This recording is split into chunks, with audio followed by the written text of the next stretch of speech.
نحمدہ ونصلی ونسلم علی رسولہ الکریم اما بعد۔ برادران اہل سنت، جیسا کہ میں نے عرض کیا تھا کہ ہمارے اس واٹس ایپ چینل سنی جمعیت الاحناف سے وہابیوں کے امام و پیشوا کا وہ خبیث عقیدہ جو قرآن کریم کی آیات اور احادیث رسول صلی اللہ علیہ وسلم اور صحابہ کرام اور سلف صالحین کے عقیدے کے خلاف عقیدہ ہے، وہ میں بھیجوں گا اور اس پر چند آیت قرآنیہ، احادیث مبارکہ اور دیگر باتیں عرض کروں گا۔ میں نے جو اسکین پیج بھیجا ہے، یہ کتاب وہابی یعنی اہل حدیث اور دیوبندی، ان دونوں فرقوں کا امام و پیشوا مولوی اسماعیل دہلوی، اس کتاب کا میں نے، آپ اوپر جا کر پوسٹ چیک کریں گے تو ایک 15 منٹ کی آڈیو میں تعارف پیش کیا ہے۔ تو اس کتاب کا یہ پیج نمبر 23 ہے۔ اس پر یہ لکھتا ہے کہ یقین مانو ہر شخص، خواہ وہ بڑے سے بڑا انسان ہو۔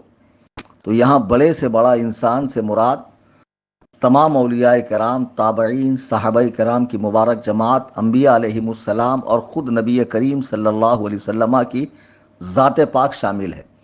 اس لیے کہ تمام مسلمانوں کا عقیدہ ہے کہ انبیاء سب کے سب بشر ہوتے ہیں، جو نبی کو بشر نہ مانے وہ ہمارے نزدیک کافر ہے۔ ہاں، جو اپنی طرح بشر کہے وہ ضرور خبیث انسان ہے۔ تو بہرحال یہاں جب اس نے لکھا کہ بڑے سے بڑا انسان، تو اس میں حضور علیہ الصلاۃ والسلام کی ذات بھی آ گئی۔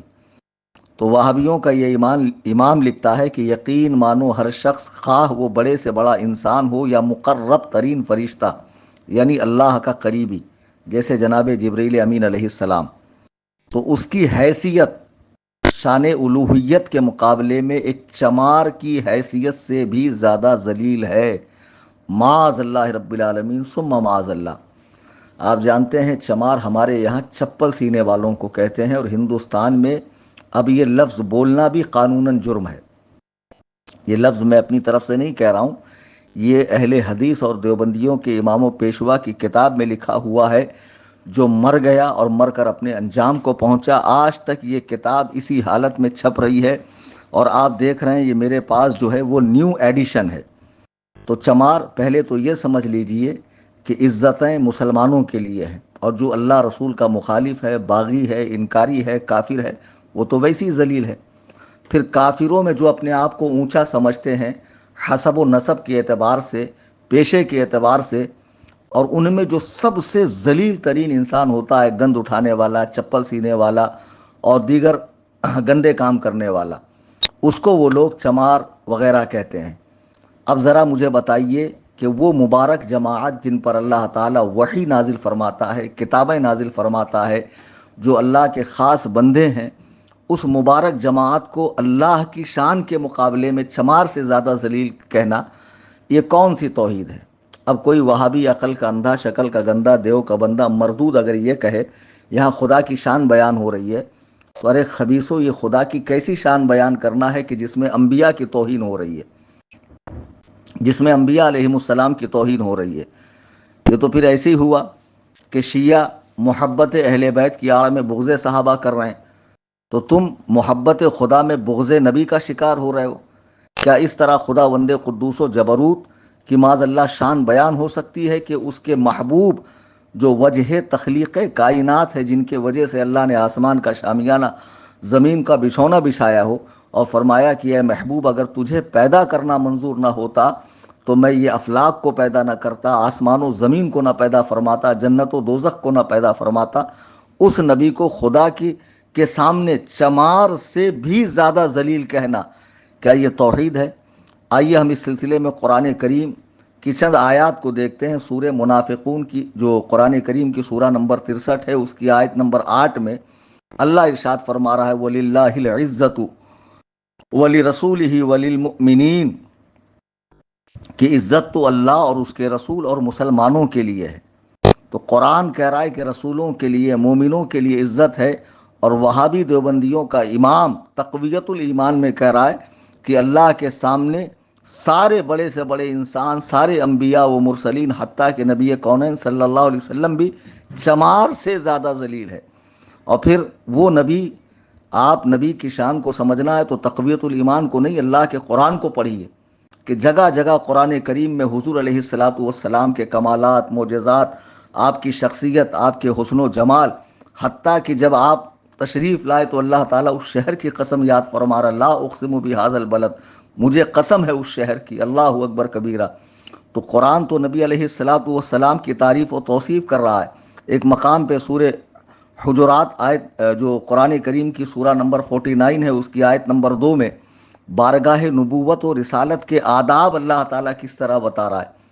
دنیا نے دیکھا اور تاریخ میں آپ نے پڑھا اور آپ نے سنا ہوگا کہ دنیا میں جتنے بادشاہ آئے انہوں نے اپنی بارگاہ میں آنے کے قانون بنائے کہ یہاں بولنا ایسے ہے، بیٹھنا ایسے ہے، کلام ایسے کرنا ہے، مانگنا ایسے ہے۔ لیکن اس آسمان کے نیچے ایک نبی کی بارگاہ ایسی ہے کہ جس کے قانون اور قاعدے آداب خداوند قدوس و جبروت نے بنائے ہیں۔ رب تعالیٰ ارشاد فرما رہا، یا ایھا الذین آمنوا لا ترفعوا اصواتکم فوق صوت النبی، کہ اے ایمان والو اپنی آواز کو اونچی نہ کرو اس غیب بتانے والے نبی کی آواز سے، ولا تجہروا لہ بالقول کجہر بعضکم لبعض، کہ اور جس طرح آپس میں چلا چلا کر ایک دوسرے کو باتیں کرتے ہو، اس طرح نبی علیہ الصلاۃ والسلام سے بات نہ کرو، کہیں تمہارے ان تحبط اعمالکم وانتم لا تشعرون، کہیں تمہارے اعمال برباد نہ ہو جائیں اور تمہیں احساس تک نہ ہو۔ ایک آدمی جس کا سب لٹ پٹ گیا اور وہ اسی خیال کے اندر ہے کہ ابھی بھی میں صاحب ثروت ہوں، اور جب حقیقت کھلتی ہے تب اسے احساس ہوتا ہے میں تو بالکل لٹا پٹا ہوں۔ تو یہ جو خوب نمازوں کی گٹھریاں اور نمازوں کا بوجھ لادے پھر رہے ہیں اور سمجھ رہے ہیں کہ ہم کامیاب ہیں، حضور علیہ الصلاۃ والسلام کی ذات پاک کو چمار سے زیادہ ذلیل کہنے کے بعد کیا وہ یہ امید رکھتے ہیں کہ خداوند قدوس و جبروت ان سے راضی ہوگا اور ان کی توحید خدا کی بارگاہ میں قبول ہے؟ قرآن سورہ فتح جو قرآن کریم کی سورہ نمبر 48 ہے، اس کی آیت نمبر 9 میں اللہ ارشاد فرما رہا، لِتُؤْمِنُوا بِاللَّهِ وَرَسُولِهِ وَتُعَزِّرُوهُ وَتُوَقِّرُوهُ، کہ اے لوگو تم اللہ اور اس کے رسول پر ایمان لاؤ اور رسول کی تعظیم و توقیر کرو، نبی علیہ الصلاۃ والسلام کا احترام کرو، ان کی تعظیم کرو، ان کی توقیر کرو۔ اور خدا کی قسم جب آپ ذخیرہ احادیث پر نگاہ کریں گے اور صحابہ کی زندگیوں کو دیکھیں گے کہ صحابہ کرام نے، جیسے بخاری کی حدیث ہے کہ ایک جنگ کے موقع پر حضور علیہ الصلاۃ والسلام وضو فرما رہے ہیں، سرکار کے گرنے والے وضو کے قطرات کو صحابہ نے لیا، اپنے چہروں پر، چھاتی پر ملا۔ اللہ اکبر کبیرہ۔ ذرا بتائیے صحابہ کرام نے کتنا ادب کیا حضور علیہ الصلاۃ والسلام کا۔ یہ کیسی جاہل قوم ہے جو اپنے آپ کو عالم کہہ رہا ہے، اس کو شہید لکھا جا رہا ہے۔ یہ اپنی کتاب تقویۃ الایمان میں حضور علیہ الصلاۃ والسلام کو خداوند قدوس کے سامنے چمار سے زیادہ ذلیل لکھ رہا ہے۔ کیا یہ توحید بیان کرنا ہے؟ خدا کی قسم یہ حب خدا اور بغض نبی ہے، اور یہ حب خدا ہو ہی نہیں سکتا۔ خدا اس شخص سے کیسے راضی ہوگا جو اس کے محبوب، جن کے بارے میں قرآن کہہ رہا انا اعطیناک الکوثر، ہم نے آپ کو کثرت سے عطا فرمائے ہیں فضائل، مناقب بے شمار، اور حوض کوثر عطا فرمایا۔ حضور علیہ الصلاۃ والسلام کی خوبیوں کو جمع نہیں کیا جا سکتا ہے۔ اللہ کے حضور علیہ الصلاۃ والسلام ارشاد فرماتے انا سید البشر، کہ میں اولاد آدم کا سردار ہوں۔ یہ تو تمام انسانوں پر حضور علیہ الصلاۃ والسلام کی فضیلت ہو گئی۔ کیا وہابی احادیث نہیں پڑھتے ہیں کہ اللہ کے رسول صلی اللہ تعالی علیہ وسلم نے کس طرح اپنا تعارف اپنے صحابہ کی جماعت میں کروایا ہے؟ ایک حدیث جو مشہور و معروف ہے، جس کے راوی حضرت ابو ہریرہ رضی اللہ تعالیٰ عنہ ہے، حضور علیہ الصلاۃ والسلام ارشاد فرماتے فضلت علی الانبیاء بست، اللہ تعالیٰ نے مجھے اور نبیوں پر 6 باتوں کے ذریعے فضیلت عطا فرمائی۔ اعطیت جوامع الکلم، مجھے بہترین کلمات دیے گئے، اور رعب کے ذریعے میری اللہ تعالیٰ نے مدد فرمائی ہے۔ یعنی میں جہاں موجود نہیں ہوں وہاں جب میرا ذکر آتا ہے، میری بات آتی ہے، لوگوں پر ایک رعب چھا جاتا ہے، رونگٹے کھڑے ہو جاتے ہیں، لوگوں کے ہیبت طاری ہو جاتی ہے۔ آج حضور علیہ السلام کو دنیا سے تشریف لے گئے 1450 سال ہو گئے، لیکن جب بھی ان کا ذکر خیر آتا ہے سنیوں کے چہرے کھل جاتے ہیں، آنکھیں آنسو سے بھر جاتی ہے۔ حضور علیہ الصلاۃ والسلام کی محبت دل میں موجیں مارنے لگتی ہے۔ یہ بد عقیدہ وہابی دیوبندی خبیث، جن کو نام پاک پر انگوٹھا چومنے پر اعتراض، کھڑے ہونے پر اعتراض اور اس قسم کے بیہودہ اعتراضات، دیکھیے حضور علیہ الصلاۃ والسلام فرما رہے ہیں کہ مجھے اور انبیاء پر 6 باتوں کے ذریعے فضیلت دی گئی، کہ رعب کے ذریعے میری مدد کی گئی، مال غنیمت کو میرے لیے حلال کیا گیا، تمام روئے زمین کو میرے لیے پاک کیا گیا اور مسجد بنایا گیا، وَأُرْسِلْتُ إِلَى الْخَلْقِ كَافَّةً، کہ میں تمام مخلوقات کی طرف رسول بنا کر بھیجا گیا، وَخُتِمَ بِيَ النَّبِيُّونَ، اور میں مجھ پر سلسلہ نبوت کو ختم فرمایا گیا. اللہ اکبر کبیرہ. کہ جو سلسلہ نبوت جناب آدم علیہ السلام سے شروع ہوا حضور علیہ السلام پر وہ سلسلہ ختم فرما دیا گیا, جسے انبیاء کا خاتم بنایا گیا ہو, انبیاء کا افضل بنایا گیا ہو, انبیاء کا نبی بنایا گیا ہو, انبیاء کا امام بنایا گیا ہو, جسے اللہ تعالیٰ نے شب معراج اپنا دیدار عطا فرمایا ہو, جس پر قرآن کریم نازل ہوا ہو, جس کا 4 مرتبہ شق صدر ہوا ہو. اللہ اکبر کبیرہ. جس کے ہاتھوں شفاعت, جس کے سر شفاعت کبریٰ کا تاج سجایا جائے گا, وہ اللہ کا محبوب چمار سے زیادہ ذلیل. حرام خورو, اپنے مولویوں کو فضیلت الشیخ, حکیم الاسلام اور شہید اور پتہ نہیں کیا کیا کہتے ہو. خبیثو, جب تمہیں یہ بات کہی جائے تو جل بھون جاتے ہو کہ ہمارے لیے ایسی بات کہہ دی, سخت بات کہہ دی. اور جب یہ تمہارے مولوی کا یہ ذلیل قلم کس بارگاہ میں چل رہا ہے, ادب گاہیست زیر آسماں از عرش نازک تر, کہ اس آسمان کے نیچے زمین کے اوپر ایک بارگاہ ایسی بھی ہے جو عرش الہی سے نازک ہے. نفس گم کردہ میائے جنید و با یزیدی جا. اس بارگاہ میں جنید اور با یزید جیسوں کے ہوش اڑ جاتے ہیں کہ کیا کہیں کیا نہ کہیں, تھر تھر کانپتے ہیں. وہ ایسی مقدس بارگاہ. اللہ اکبر کبیرہ. 1000 بار بشویم دہن ز مشکو گلاب. علامہ جامی فرماتے, ادب سیکھو بزرگوں سے. خبیثو, تمہاری مائیں تم پر روئیں. کہ امام جامی رحمہ اللہ فرماتے ہیں 1000 بار بشویم دہن ز مشکو گلاب, ہنوز نامے تو گفتن کمال بے ادبیست. کہ جب نام پاک لینا ہو آقا علیہ السلام کا, 1000 بار مشکو گلاب سے منہ دھو لو, پھر بھی بے ادبی ہونے کا شک ہے. اللہ اکبر کبیرہ. پھر بھی بے ادبی ہونے کا شک ہے. صحابہ کرام نے جس کے لیے اپنی گردنیں کٹا دی ہوں, ہاں, جس کے لیے اپنا گھر بار لٹایا ہو, ہجرت کی ہو, سب کچھ جس کے لیے چھوڑ دیا ہو, جس کی محبت میں جسے راضی کیا ہو, اس محبوب کی بارگاہ میں تمہارے مولوی کا ایک گستاخ قلم. آج تم تھوڑی دیر کے لیے تنہائی میں بیٹھو, کہ جن کے پیچھے تم نمازیں پڑھتے ہو, جن جماعتوں سے تمہاری رشتہ داری ہے, جن کے یہاں آنا جانا ہے, کھانا پینا ہے, جن سے دوستیاں نبھاتے ہو, یہ مت دیکھو کہ انہوں نے ایسا نہیں کہا, لیکن جس جماعت کو یہ فالو کر رہے ہیں ان کے امام نے تو یہ بات کہی. ہم نے کتنی مرتبہ بتایا کہ میدان کربلا میں جو 22,000 کا لشکر تھا, بیک وقت سب نے امام عالی مقام پر حملہ نہیں کیا, کچھ لوگوں نے کیا, کچھ کھڑے تھے. کیا سب عذاب الہی کا شکار نہیں ہوئے؟ تو ظلم ہوتا دیکھ کر خاموش رہنا یہ بھی گویا ظلم کرنے کے برابر ہے. اس نے جو شدید گستاخی کی ہے, یہ کتاب چھپی ہے آپ کے سامنے, اسکین پیج رکھا ہے میں ممبئی میں Kurla West near Kartika High School New Hall Road پہ رہتا ہوں.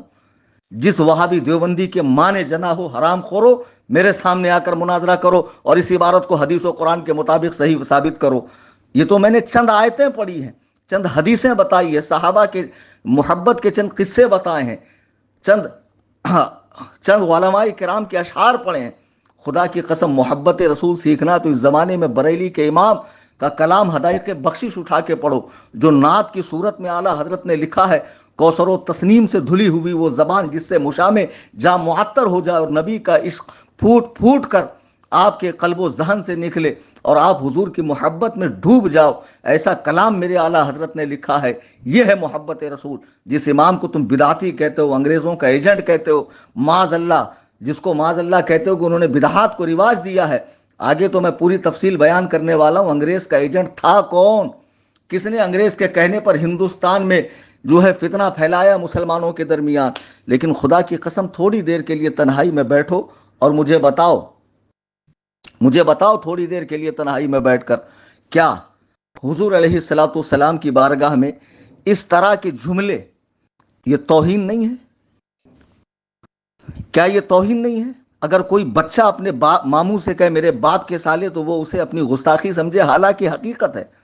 اور تمہارے مولوی کا قلم اس بارگاہ میں چل رہا ہے کہ جہاں بڑے بڑے لوگ زبان کو حرکت دینے سے پہلے سوچتے تھے کہیں ہمارے اعمال برباد نہ ہو جائیں.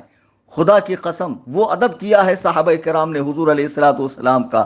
اعلیٰ حضرت نے سچ فرمایا کہ مصر کی عورتوں نے جناب یوسف کے حسن کو جب دیکھا تو بجائے انگلیوں کے لیمو کے انگلیاں کاٹ لیا. تو پھر اعلیٰ حضرت فرماتے ہیں سر کٹاتے ہیں تیرے نام پہ مردان عرب. وہاں تو مصر کی عورتوں نے حسن یوسف پہ کٹی مصر میں انگشت زنا, کہ یوسف کا حسن دیکھ کر مصر کی عورتوں نے بجائے لیمو کے انگلیاں کاٹ لی. لیکن یا رسول اللہ سر کٹاتے ہیں تیرے نام پہ مردان عرب. صحابہ کرام نے اپنے جانوں کی قربانیاں پیش کی ہے حضور علیہ الصلوۃ والسلام کی ناموس کے لیے. آج جو لوگ غیر مسلموں میں ہونے والی گستاخیوں پر دھرنا وغیرہ دیتے ہیں، بالکل اچھی بات ہے، دینا چاہیے، اور جتنا ممکن ہو گستاخ رسول کا رد کرنا چاہیے، پوری طاقت جھونک دینی چاہیے. لیکن یہ مسلمانوں میں چھپے ہوئے بھیڑیے جو حقیقت میں گستاخ رسول ہے، ذرا دیکھیے تو صحیح. اس مولوی کو مرے ہوئے تقریباً 150 سال کا عرصہ ہو گیا. ان خبیثوں کو اتنی توفیق نہ ہوئی کہ اس کتاب کو چھاپنا بند کر دیتے، یا اسے چوراہے پہ رکھ کر آگ لگا دیتے، یا سمندر میں بہاتے. اسی حالت میں یہ کتاب چھاپ رہے ہیں. اور میں چیلنج کر رہا ہوں، کلیم حنفی میرا نام ہے، 9820672770، جس کی ماں نے جنا ہو New Hall Road near Kartika High School Kurla West Mumbai میں آ کر مجھ سے ڈیبیٹ کر لے. دیکھو تمہارا مولوی لکھ رہا کہ یقین مانو ہر شخص خواہ وہ بڑے سے بڑا انسان ہو یا مقرب ترین فرشتہ، اس کی حیثیت اللہ کے مقابلے میں ایک چمار سے بھی زیادہ ذلیل ہے. چمار کہتے ہیں چپل سینے والے کو، مردار جو مر جاتے ہیں ان کی کھالیں کھینچنے والے، اس کو اٹھانے والے، اس کو کھانے والے، معاذ اللہ.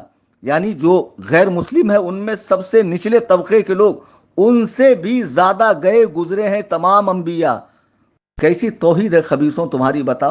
جس نبی نے تمہیں دین دیا، قرآن دیا، اسلام دیا، خداوند قدوس و جبروت کے بارے میں بتایا، قبر و حشر کے بارے میں آگاہ کیا، جس نبی کے دم قدم سے تمہیں ایمان و اسلام کی دولت ملی ہے، اس نبی کو چمار سے زیادہ ذلیل کہہ رہے ہو. اللہ کی لعنتیں ہوں اس سوچ پر.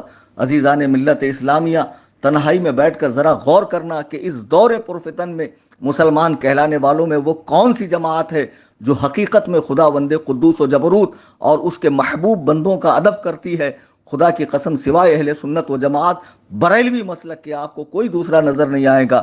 رد وہابیت و دیوبندیت کا یہ سلسلہ ہمارے چینل سے چلتا رہے گا. بس ایک گزارش کروں گا کہ جیسے آپ تک یہ پیغام حق پہنچا، کہ آپ نہیں چاہتے کہ جو لوگ بہکاوے میں آ کے ان کے پیچھے جا رہے ہیں وہ بھی باز آ جائیں، وہابیوں کے فریب کو سمجھے، ان کے حقیقی چہرے کو دیکھ لیں جو نماز و کلمے کی آڑ میں چھپا ہوا ہے کتنا بھیانک ہے. تو اپنے ہر ملنے جلنے والے کو اس واٹس ایپ چینل سے جوڑیں، اپنے علماء کو، خطبہ کو، شعراء کو، مدارس کے طلباء کو، اپنے فیملیز کو، اپنے ورکرز کو، اور اپنے تمام دوست احباب کو وقت نکال کر جوڑیں. خدا کی قسم آپ کا جوڑنا اور آپ کے ذریعے کوئی دین سیکھ لے تو ہمیشہ ہمیشہ آپ کو اس کا ثواب ملتا رہے گا. اللہ تبارک و تعالی ہمیں دین حق پر استقامت نصیب فرمائے. رد وہابیت کا جو سلسلہ چل رہا ہے وہ انشاءاللہ چلتا رہے.